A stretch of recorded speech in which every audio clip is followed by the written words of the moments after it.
you looking forward to start a business in Peru? The first thing you need to have in mind is what kind of legal structure you will use to set up your company in Peru. My name is Luis Pablo Yaferte, and today we are going to talk about what is the ideal legal structure to set up a company in our country.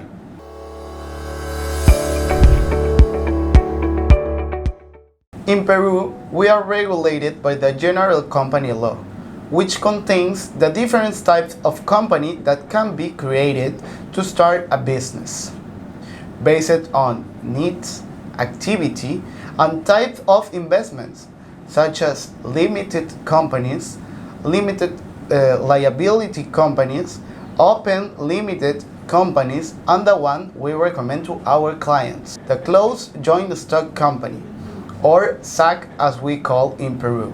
Firstly, limited companies have a structure that allows it to have as main object the accumulation of large amounts of capital. Also, this can be constituted with a minimum number of 2 shareholders and now have a maximum number of partners. Regarding management, the limited companies requires a general meeting of shareholders, a general manager, and need to have a directory. In conclusion, this is not the best option for small business or business that are entering in a new country. Secondly, we have the limited liability companies, which is targeted to family business. Their contributions may not be incorporated into negotiable instruments or denominated in shares. This type of company are required to have a general manager and an assistant manager. Furthermore, in the case of limited companies, they have shares that can be acquired on the stock exchange of Peru.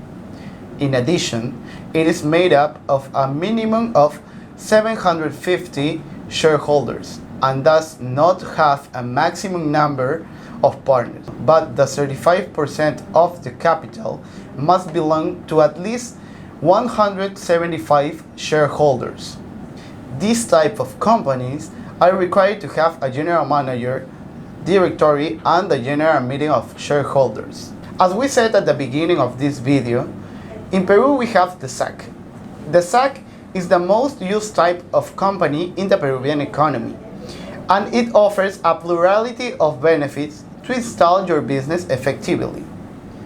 This type of company is made up of a minimum of 2 shareholders and a maximum of 20 shareholders who will own the company's shares, and they can be natural or legal persons. Due to its closed nature, this type of corporate configurations prevents anyone else from having shares in the company, unless there is a private agreement between the shareholders.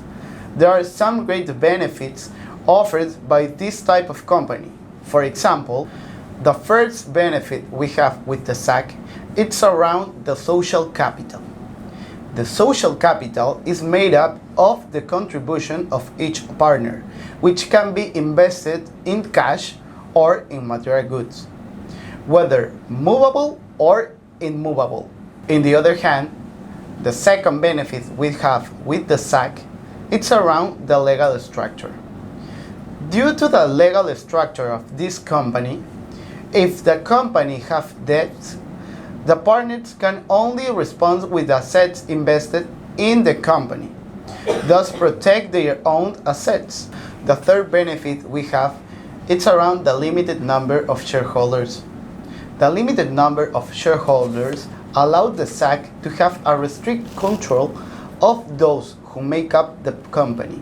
On the other hand, in the event that a shareholder wishes to sell his shares, he must first offer them to the shareholders who are already part of the company. The fourth benefit we have with this legal structure is regarding management.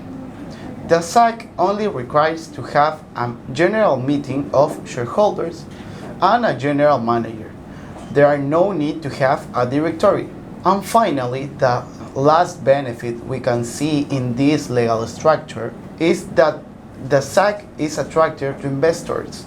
since it offers a secure, widely used, and well-known form of organization in Peru. In conclusion, we can say that the SAC is not only the most used type of legal structure in Peru, but it is the best for us, since it offers a plurality of benefits for foreign investors.